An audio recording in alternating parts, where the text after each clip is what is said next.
ஹாய்ங்க. இப்போ என்ன பார்க்க போகிறோன்னா மட்டன் கோலா உருண்டை தான் செய்ய போகிறோம். கோலா உருண்டைக்கு பார்த்திங்கன்னா நான் கறி கொத்தி தான் வாங்கினேன். அந்த கொத்துக்கறியில் கொஞ்சம் இஞ்சி பூண்டு பேஸ்ட்டு, மஞ்சத்தூள், 1/2 ஸ்பூன் மிளகாத்தூள் எல்லாம் போட்டு நல்லா வதக்கி வச்சுருக்கேன். அதாவது ஒரு 3/4 வேக்காடு நான் வேக வச்சுருக்கேன். இதுக்கு பார்த்திங்க அப்படின்னா தேங்காய், சோம்பு, பொட்டுக்கடலை, சின்ன வெங்காயம், 2 பச்சை மிளகா, இது பார்த்திங்கன்னா பட்டை, கிராம்பெல்லாம் இருக்கும். இதெல்லாம் போட்டு அரைக்க போகிறேன். அரைச்சிட்டு பார்க்கலாம்.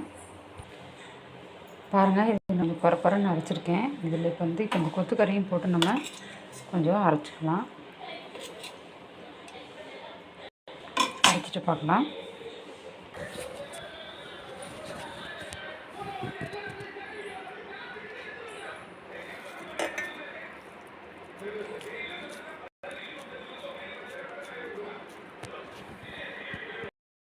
பாருங்கள், இப்போ எல்லா உருண்டையும் நான் உருண்டை பிடிச்சி வச்சுருக்கேன். அடுப்பில் எண்ணெய் சட்டி வச்சுருக்கேன். இப்போ பொரித்து காட்டுறேன். எண்ணெய் காஞ்சிடுச்சு.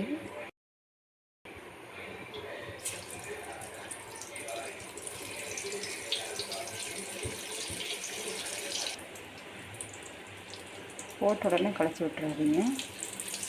ஒரு நிமிஷம் கழித்து திருப்பி விடுங்க. அப்போ உங்களுக்கு அது உடையாமல் வரும். பாருங்கள், உடையாமல் வந்துடுது. இது நீங்கள் சிக்கன்னா வேக வைக்காமல் டைரெக்டாக கூட பண்ணலாம். இது மட்டங்கிறதுனால நான் குக்கரில் விசில் விட்டு தான் எடுத்துக்கிட்டேன். ஸ்லோ ஃப்ளேம்லேயே வச்சு பண்ணுங்கள். வாங்க, அடுப்பு பாருங்கள், ஸ்லோ ஃப்ளேமில் தான் இருக்குது. ஸ்லோ ஃப்ளேம்லேயே வச்சு பண்ணுங்கள்.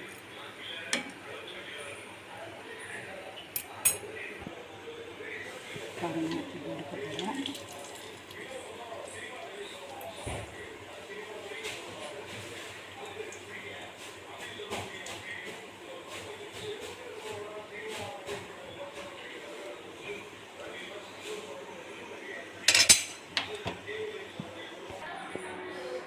பாருங்கள், இவ்வளோ கிறிஸ்பியாக இருக்குன்னு நினச்சி காட்டுறேன். சுடுதுங்க, அப்படியே நல்லா வந்துருக்கு.